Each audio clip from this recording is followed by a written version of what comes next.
ఒక దేశానికి అంతర్జాతీయంగా ఉండే గౌరవం, ఆ దేశ పౌరుల ప్రవర్తన, వారి నైతిక విలువల మీద కూడా ఆధారపడి ఉంటుంది. కానీ దురదృష్టవశాత్తు మన పొరుగు దేశం పాకిస్తాన్ పరిస్థితి చూస్తుంటే, ఆ దేశ పరువు అరబ్ దేశాల వీధుల్లో బజారున పడినట్లుగా స్పష్టంగా కనిపిస్తోంది. సాధారణంగా మక్కా, మదీనా వంటి పవిత్ర పుణ్యక్షేత్రాలకు వెళ్లేది దైవ ప్రార్థన కోసం, పాప ప్రక్షాళన కోసమని మనందరికీ తెలుసు.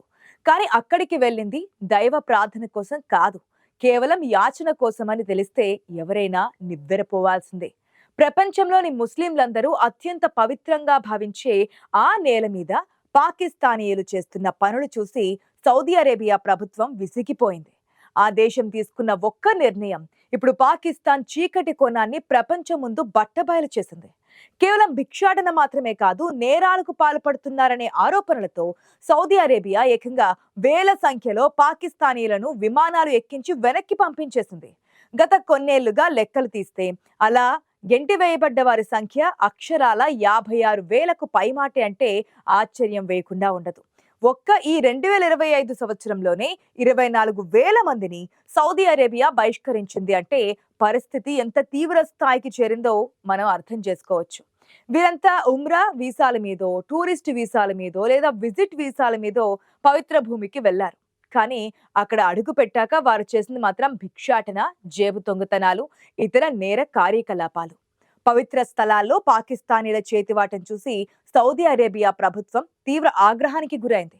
దొంగతనాలు, నేరాలకు పాల్పడుతున్న వారిలో, మసీదుల బయట చేతులు చాస్తున్న వారిలో పాకిస్తానీయులే అత్యధికంగా ఉండడంతో ఇప్పుడు ఆ దేశ పాస్పోర్ట్ చూస్తేనే గల్ఫ్ దేశాలు భయపడే పరిస్థితి వచ్చింది. ఒకప్పుడు పాకిస్తాన్ కు అత్యంత సన్నిహిత మిత్రదేశంగా, ఆపదలో ఆదుకునే అన్నగా ఉన్న సౌదీ అరేబియా ఇప్పుడు పాక్ పౌరుల ఆగడాలను భరించలేక వారిపై ఉక్కుపాదం మోపుతోంది. పాకిస్తాన్ ఆర్థిక వ్యవస్థ కుప్పకూరడంతో బతుకు తెరువు కోసం వెళ్తున్నామని చెబుతున్నా అక్కడి వారు ఎంచుకుంటున్న మార్గాలు మాత్రం చట్ట విరుద్ధంగా ఉంటున్నాయి. దీంతో సౌదీ అరేబియా కఠిన నిర్ణయాలు తీసుకుంటూ తమ దేశ భద్రతకు, పవిత్రతకు భంగం కలిగించే ఎవరినైనా ఉపేక్షించేది లేదని తేల్చి చెప్పింది. ఈ పరిణామాలు పాకిస్తాన్ దౌత్య సంబంధాలపై తీవ్ర ప్రభావాన్ని చూపిస్తున్నాయి. అసలు ఇది కేవలం పేదరికం వల్ల జరుగుతున్న పనా? పొట్టకూటి కోసం చేస్తున్న ప్రయత్నమా? లేక దీని వెనుక ఏదైనా పెద్ద మాఫియా ఉందా అని లోతుగా ఆరా తీస్తే పాకిస్తాన్ ఫెడరల్ ఇన్వెస్టిగేషన్ ఏజెన్సీ బయటపెట్టిన నిజాలు కళ్ళు బయర్లు కమ్మేలా చేస్తున్నాయి. ఇదొక సామాన్యమైన విషయం కాదు. ఇది పక్కా ప్లాన్ ప్రకారం నడుస్తున్న ఆర్గనైజ్డ్ క్రైమ్ సిండికేట్.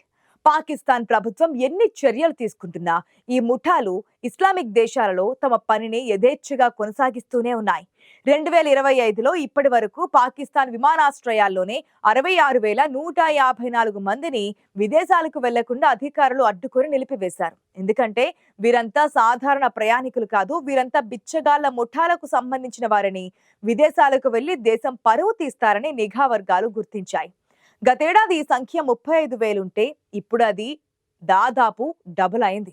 అంటే ఈ నెట్వర్క్ ఎంత వేగంగా విస్తరిస్తుందో అర్థం చేసుకోవచ్చు. మరింత షాకింగ్ విషయం ఏంటంటే పాకిస్తానీ బిచ్చగాళ్ల మాఫియా కేవలం సౌదీ, దుబాయ్ వంటి గల్ఫ్ దేశాలకే పరిమితం కాలేదు. ఆఫ్రికా, యూరప్ దేశాలతో పాటు ఆఖరికి కాంబోడియా, థాయిలాండ్, మయన్మార్ వంటి ఆసియా దేశాలకు కూడా విస్తరించింది. టూరిస్ట్ వీసాల మీద కాంబోడియా వెళ్లిన 24,000 మంది పాకిస్తానీలలో సగం మంది అంటే 12,000 మంది తిరిగి స్వదేశానికి రాలేదు. మయన్మార్ వెళ్లిన 4,000 మందిలో 2,500 మంది ఆచూకీ గల్లంతైంది. వీరంతా అక్కడ అక్రమ కార్యకలాపాల్లో, యాచనలో లేదా ఇతర నేరాల్లో దిగిపోయారని ఎఫ్ఐఐ డైరెక్టర్ జనరల్ రిఫాత్ ముఖ్తర్ తీవ్ర ఆవేదన వ్యక్తం చేస్తున్నారు. వీసా తీసుకునే కారణం ఒకటైతే అక్కడకు వెళ్ళాక చేసే పని మరొకటిగా ఉంటుందిట. ఇలాంటి ముఠాల వల్ల అంతర్జాతీయ వేదికపై పాకిస్తాన్ పరువు గంగలో కలుస్తోంది. పాకిస్తానీ అంటే బిచ్చగాడు అనే ముద్ర పడేలా ఈ ముఠాలు ప్రవర్తిస్తున్నాయి. వీరెంత ఆర్గనైజ్డ్ గా ఉంటారంటే ఏ దేశానికి వెళ్లాలనుకున్నా పాకిస్తాన్ లో ఏజెంట్లు ఉంటారు. వారు వీసాలు ఏర్పాటు చేస్తారు. అక్కడికి వెళ్ళాక ఎక్కడ నిలబడాలి, ఎలా యాచించాలి, పోలీసులకు దొరకకుండా ఎలా తప్పించుకోవాలి అనే విషయాల్లో శిక్షణ కూడా ఇస్తారని సమాచారం.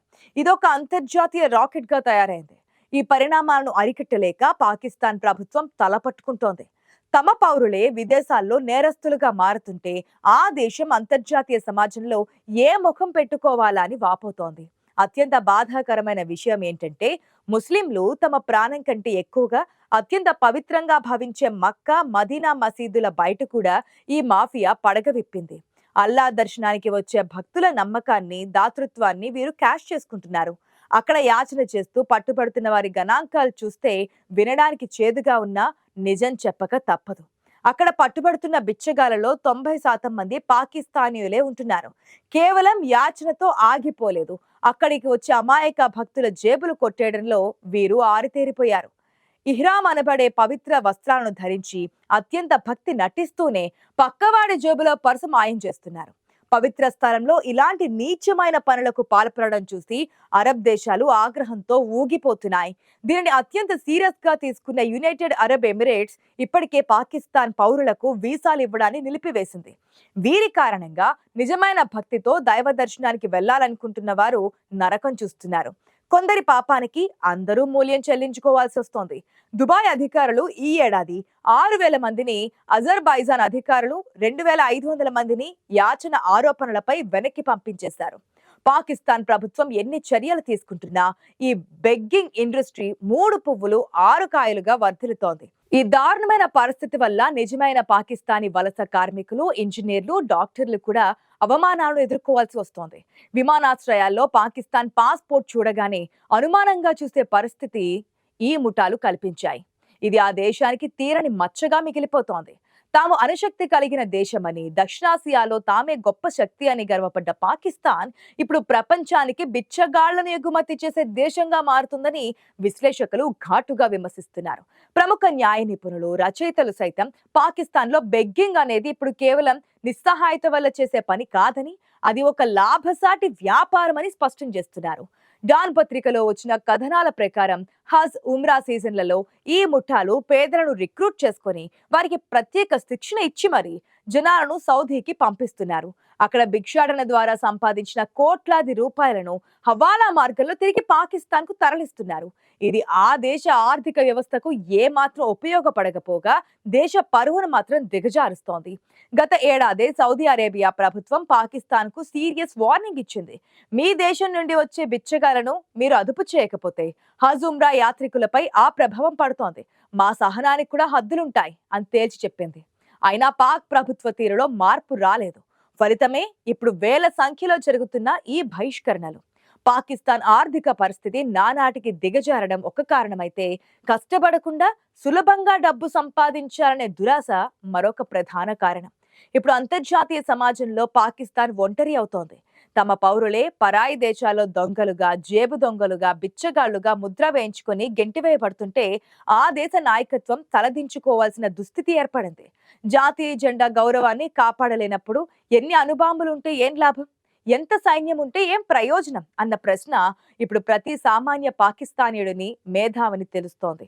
ప్రవాస పాకిస్తాన్ల మంత్రిత్వ శాఖ కార్యదర్శి జిషన్ ఖాన్ దాదా కూడా విదేశాల్లో పట్టుబడుతున్న బిచ్చగాళ్లలో 90% మంది మనవారే అని అంగీకరించడం పరిస్థితి తీవ్రతకు అద్దం పడుతోంది.